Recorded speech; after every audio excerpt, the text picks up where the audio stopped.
തന്നെ ഞാനൊരു മുസ്ലിം ആയതുകൊണ്ട് തന്നെ റബ്ബ് ഏകനാണെന്നും നാളെ പരലോകത്ത് നമുക്കൊരു ജീവിതമുണ്ടെന്നും അത് പഠിപ്പിക്കാൻ വേണ്ടി വന്ന പ്രവാചകന്മാരിൽ അവസാനത്തെ പ്രവാചകനാണ് മുഹമ്മദ് നബി എന്നും പറഞ്ഞു തരലിന്റെ ഒരു ഉത്തരവാദിത്തമാണ്. അത് ഞാൻ നിർവഹിച്ചിട്ടുണ്ട്. ഇൻഷാ അള്ളാ നിങ്ങൾ അതിനെക്കുറിച്ച് പഠിക്കാനും മനസ്സിലാക്കാനും ശ്രമിക്കണമെന്ന് എന്റെ സ്വന്തം അനിയനോട് പറയണ പോലെ തന്നെ പറയുകയാണ്. പടച്ചോൻ അനുഗ്രഹിക്കട്ടെ കേട്ടോ. ഞാനതിന് പള്ളിയിലൊക്കെ പോണ ആളാണ് കേട്ടാ. മനസ്സിലായില്ല എനിക്ക്. നമ്മള് മണത്തല പള്ളിയില് അവിടെയൊക്കെ വഴിപാടും കാര്യങ്ങളായിട്ടൊക്കെ പള്ളിയിൽ പോവാറുണ്ട്. ഉസ്താദന്മാരായിട്ടുള്ളൊക്കെ നല്ല ഇതാണ്. ചേർമാൻ പള്ളിയില്, ചേർമാൻ പള്ളിയിലൊക്കെ പോവാറുണ്ടോ? പിന്നെ മണത്തല പള്ളിയില്ലേ നമ്മുടെ, ഈ നേർച്ചയൊക്കെ നടക്കണ മണത്തല പള്ളി. അതന്നെ. ഞാൻ എന്റെ പെങ്ങളോട് ചോദിക്കുന്നത് പോലെ ഒരു കാര്യം ചോദിക്കുകയാണ്. ഈ മണത്തല പള്ളിയിലേക്ക് നിങ്ങൾ നേർച്ച കൊടുക്കാറുണ്ടല്ലോ? കൊടുക്കാറുണ്ട്, ഞാൻ കൊടുക്കാറുണ്ട്. ഞാൻ എന്റെ പെങ്ങളോട് ചോദിക്കുന്നത് വേറൊന്നുമല്ല കേട്ടോ. അതായത് ഇപ്പൊ മണത്തല ജാറത്തിലേക്ക് നമ്മൾ പോയിട്ടേ, ഞാന് നമ്മുടെ വല്ല വിഷമങ്ങളും ബുദ്ധിമുട്ടുകളൊക്കെ ഉണ്ടെങ്കിൽ അത് തീരാനായിട്ടും ഞാൻ അവിടെ വഴിപാട് ചെയ്യാറുണ്ട്. അവർക്ക് എന്തെങ്കിലും നേർച്ചയാക്കും. അത് ഞാൻ പൈസ വെച്ച് നേർച്ചയാക്കാറുണ്ട്. ആ മണത്തല ജാറത്തിൽ കിടക്കുന്ന ഉപ്പൂപ്പയോട് നിങ്ങൾ എന്നെ രക്ഷിക്കണേന്ന് പറയാറുണ്ടോ? പറയാറുണ്ട്. അവിടെ അതിന് കാവല് നിൽക്കുന്ന അല്ലെങ്കിൽ അവിടെ നിൽക്കണ ഉസ്താദന്മാരോട് പറയാറുണ്ട്. അവര് നമ്മളെ തലയിൽ വെച്ച് അനുഗ്രഹിക്കാറുണ്ട്. അതല്ല, നിങ്ങൾ ആ ഉപ്പാപ്പയോട് പ്രാർത്ഥിക്കുമ്പോഴേ ആ ഉസ്താദുമാർ ഇത് കാണില്ലേ? കാണാറുണ്ട്. അപ്പൊ അവര് നിങ്ങളോട് എപ്പോഴെങ്കിലും നിങ്ങൾ ഇവരോട് പ്രാർത്ഥിക്കരുത്, പ്രാർത്ഥന അള്ളാഹുവിനോട് മാത്രമേ പാടൂ എന്ന് പറഞ്ഞു തന്നിട്ടുണ്ടോ? ഇല്ല. ഞങ്ങളോട് പറഞ്ഞിട്ടുള്ളത്, നിങ്ങൾ ഇവിടെ നിന്ന് നിങ്ങളുടെ മനസ്സിലുള്ള വിഷമങ്ങള് ദുഃഖങ്ങൾ ഉണ്ടെങ്കിൽ അത് ഇവിടെ ഉപ്പാപ്പാട് സമർപ്പിക്കാം, അങ്ങനെയാ പറയാറ്. എന്നാ ഞാനൊരു കാര്യം പറയട്ടെ. എന്റെ പേര് ഉണ്ണികൃഷ്ണൻ എന്നാണ്. ഉണ്ണികൃഷ്ണൻ. എന്റെ അച്ഛനും അമ്മയും ഹൈന്ദവ മതത്തിലാണ് ഞാൻ ജനിച്ചതെങ്കിലും ഞാൻ മതങ്ങളെ കുറിച്ച് പഠിച്ചു മനസ്സിലാക്കി. ഞാൻ നേരത്തെ പറഞ്ഞതുപോലെ തന്നെ പ്രമാണങ്ങളിൽ നിന്നും ദൈവത്തെ മനസ്സിലാക്കിയപ്പോൾ ഇസ്ലാം മാത്രമാണ് ദൈവത്തിൽ നിന്നും അവതീർണമായ മതമെന്ന് മനസ്സിലാക്കി ഇസ്ലാം സ്വീകരിച്ച ഒരാളാണ്. ഞാൻ നിങ്ങളോട് പറയുന്നത്, ഇപ്പൊ നിങ്ങള് ജാറത്തിൽ പോയി അവിടെ പ്രാർത്ഥിക്കുന്ന സമയത്ത് ഉസ്താദുമാര് കണ്ടിട്ടും നിങ്ങളോട് അത് പാടില്ല എന്ന് പറഞ്ഞു തരുന്നില്ലെങ്കിൽ തീർച്ചയായും നിങ്ങളോട് ആ ഉസ്താദുമാർ ചെയ്യുന്ന ഏറ്റവും വലിയ ദ്രോഹമാണ് സത്യത്തെ മൂടിവെക്കുക എന്നുള്ളത്. ഉദാഹരണത്തിന് ഇസ്ലാമിന്റെ അടിസ്ഥാനം ഖുർആനും സുന്നത്തുമാണ്.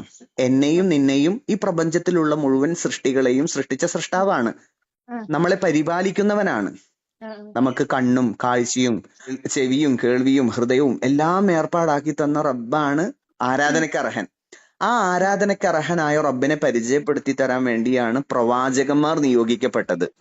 ആ പ്രവാചകന്മാരിൽ അവസാനത്തെ പ്രവാചകനാണ് മുഹമ്മദ് നബി സല്ലല്ലാഹു അലൈഹി വസല്ലം.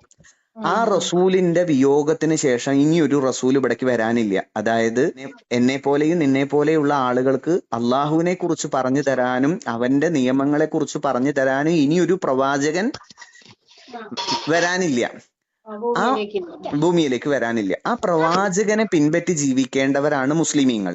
പക്ഷെ ആ ഉസ്താദുമാരെന്ത് ചെയ്യുന്നു? മരിച്ചുപോയ ആളുകളുടെ ഖബറുകൾ കെട്ടിപ്പൊക്കുകയും നിങ്ങൾ ഇവിടേക്ക് നേർച്ചയാക്കിക്കോ, നിങ്ങൾ ഇവരോട് നിങ്ങളെ സങ്കടങ്ങളൊക്കെ ഉള്ളു തുറന്നു പറഞ്ഞോ എന്ന് പറയുമ്പോൾ അതൊരിക്കലും അള്ളാഹുവിന്റെ റസൂലിനെ പിൻപറ്റുന്ന മുസ്ലിമീങ്ങളുടെ മാതൃകയല്ല. മറിച്ച് മുസ്ലിം ആണെങ്കിൽ അയാൾ എന്താ ചെയ്യേണ്ടത്? നിങ്ങൾക്ക് അള്ളാഹുവിനെ കുറിച്ചും റസൂലിനെ കുറിച്ചും ഖുർആനെ കുറിച്ചും പരലോക ജീവിതത്തെക്കുറിച്ചും അറിയില്ലെങ്കിൽ അത് പറഞ്ഞു തരിക എന്നുള്ളതാണ് അയാളുടെ ഉത്തരവാദിത്തം. പക്ഷെ അവർ മതത്തെ ചൂഷണം ചെയ്യുകയാണ്. ഇപ്പൊ നിങ്ങളെ ഏട്ടൻ പണിയെടുത്ത് കിട്ടുന്ന പൈസയാണല്ലോ നിങ്ങൾ അവിടെ കൊണ്ടുപോയി കൊടുക്കുന്നത്, അല്ലേ?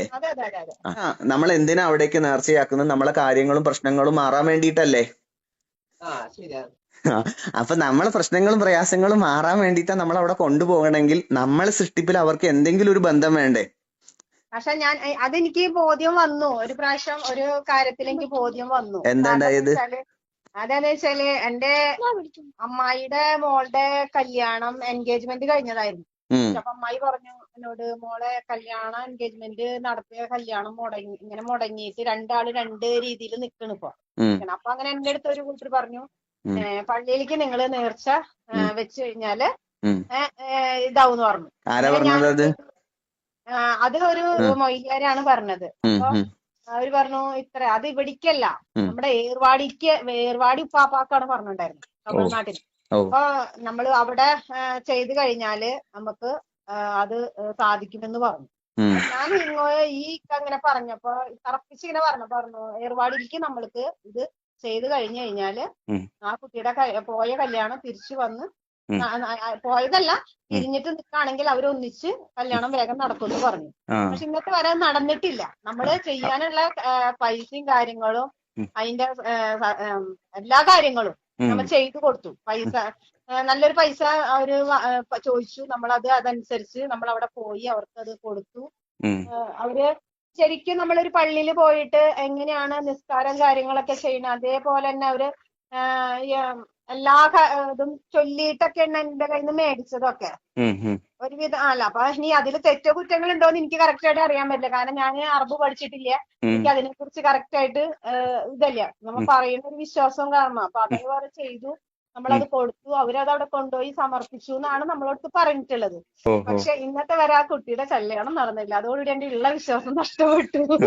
അതേ, ഇപ്പൊ നിങ്ങളെ പൈസയും പോയി, കാര്യവും നടന്നില്ല. ഇല്ല. ഞാൻ എന്നിട്ട് ഇന്നാള് കുറച്ചാൾ മുന്നേ വിളിച്ചിട്ടുണ്ടായിരുന്നു അയക്കാന്. ആ, എന്തിനാണ് ഇങ്ങനെ ഒരാളെ പറഞ്ഞ് നമ്മള് ഇതാക്കണ വസൂലാക്കണെന്ന് ഞാൻ ചോദിച്ചു. കാരണം ഓ, വെച്ചാല് നമ്മള് നല്ല കാര്യങ്ങൾ ചെയ്യുമ്പോ നല്ല കാര്യമായിട്ട് തന്നെ വരണം. അല്ലാതെ ഉം, ഒരാളെ പറ്റിച്ചും പിടിച്ചു പറിച്ചിട്ടും നമ്മൾ മേടിക്കണോണ്ട് നമുക്ക് ഈ ഭൂമിയിൽ ഒന്നും നേടാനില്ല ഒന്നും കേട്ടോ. നേടാൻ പറ്റില്ല, ഒന്നും നേടാൻ. അതിന്റെ ഇരട്ടി അള്ളാഹു നിങ്ങളിൽ നിന്ന് കളയല്ലാണ്ട് നിങ്ങൾക്ക് മോചനമൊന്നും ഉണ്ടാവില്ല. ഒന്നില്ലെങ്കിൽ നിങ്ങളുടെ മരണസമയത്തെങ്കിലും അത് നിങ്ങളെ അള്ളാഹു കാണിച്ചു തരും. ഉം. എല്ലാ മതങ്ങളിലും ചൂഷകർ ഉള്ളതുപോലെ തന്നെ ഇസ്ലാമിലെ ഏറ്റവും വലിയ ചൂഷകന്മാരാണ് എന്ത്? അള്ളാഹുവിനെ കുറിച്ച് പറഞ്ഞു തരാതെ നിങ്ങളെ ഈ രീതിയിൽ ചൂഷണം ചെയ്യുന്ന ആളുകൾ. അപ്പൊ എന്റെ സഹോദരിയോടും സഹോദരനോടും എനിക്ക് പറയാനുള്ളത്, നമ്മൾ പ്രാർത്ഥിക്കേണ്ടത് ആരോടാന്ന് അറിയോ? രൂപങ്ങളോടല്ല, ചിത്രങ്ങളോടല്ല. നിങ്ങളെ ഹൃദയം അറിഞ്ഞ് നിങ്ങളെ മനസ്സുകൊണ്ട് എന്റെ ദൈവമേ എനിക്ക് നീ നേർവഴി കാണിച്ചു തരണം, എന്റെ പ്രയാസങ്ങൾ മാറ്റണേ എന്ന് പറഞ്ഞാൽ അത് കേൾക്കാൻ കഴിവുള്ളവനാണ് റബ്ബ്. മനസ്സിലായില്ലേ?